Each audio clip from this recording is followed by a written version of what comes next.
ഞാനിവിടെ വഅദ് പറയുന്നു, നിങ്ങളുടെ മുമ്പിൽ എഴുന്നേറ്റ് നിൽക്കുന്നു. ഇത് ചെയ്യാൻ ബാധ്യസ്ഥത ഉള്ളത് കൊണ്ട് മാത്രമാണ് ഈ പണി ചെയ്യുന്നത്. അതല്ല നിങ്ങളെക്കാളും മെച്ചപ്പെട്ട ആളായതുകൊണ്ടല്ല. വലൗലം യഅദു ഫിന്നാസി മൻ ഹുവ മുദ്നിബു ഫമൻ യഅദുൽ ആസീന ബഅദ മുഹമ്മദി. തെറ്റ് ചെയ്യാത്ത ആളുകൾ വഅദ് പറഞ്ഞോളി എന്ന് പറഞ്ഞപ്പോൾ അങ്ങനെ ആരും വഅദ് പറയാനുണ്ടാവില്ല. നമ്മളൊക്കെ തെറ്റ് ചെയ്യുന്നവരാണ്, നമ്മളൊക്കെ തെറ്റുകാരാണ്. തെറ്റ് ചെയ്യുന്ന ആളുകൾ തന്നെ പറയണ്ടേ വഅദ്? അവർ പറയാതിരുന്നാൽ പിന്നെ ആരാ ഖിയാമത്ത് നാൾ വരെ വഅദ് പറയാം? അതിൻ്റെ പേരിലാണ്, നിങ്ങളെക്കാളും ഖൈറായത് കൊണ്ടല്ല എന്നാണ് എൻ്റെ മനസ്സിൽ ഞാൻ വിചാരിക്കേണ്ടത്. ഞാൻ അങ്ങനെ തന്നെയാണ് വിചാരിക്കേണ്ടത്. അങ്ങനെ തന്നെയുള്ള നീയത്ത് അള്ളാഹു നമുക്ക് നൽകട്ടെ.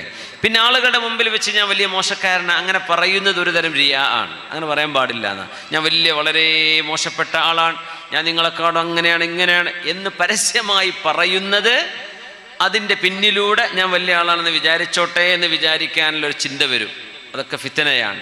അങ്ങനെയൊന്നും പറയരുത്. മിനിമം കാര്യം പറഞ്ഞാൽ മതി, മിനിമം പറഞ്ഞാൽ മതി. എന്തയല്ല ഇത്, നമ്മൾ വളരെ മോശക്കാരന്, ഞാൻ ഒരുപാട് തെറ്റ് ചെയ്ത ആളാണ്, ഞാൻ വളരെ പാപിയാണ് എന്ന് ഞാൻ മൈക്കിലൂടെ എന്നെപ്പറ്റി പറയുമ്പോൾ അതിൻ്റെ പിന്നിലൂടെ ഇവർ വളരെ നല്ല മനുഷ്യനാട്ടോ, അതുകൊണ്ടല്ലോ ഇപ്പം അങ്ങനെയൊക്കെ പറഞ്ഞത് എന്ന ആളുകൾ പറയണം എന്നൊരു ചിന്ത ഇബ്ലീസിൻ്റെ ഉള്ളിൽ കൂടെ കൊണ്ടുവരും. അതുകൊണ്ട് അങ്ങനെയൊന്നും ജനങ്ങളുടെ മുമ്പിൽ കുമ്പസരിക്കാൻ പാടില്ല എന്നാണ്. ആളുകളുടെ മുമ്പിൽ നിർത്തിയിട്ട് ഞാൻ മൈക്കിലൊക്കെ ഞാൻ വലിയ പാവാണ് അങ്ങനെ പറയാനും പാടില്ല എന്നാണ്.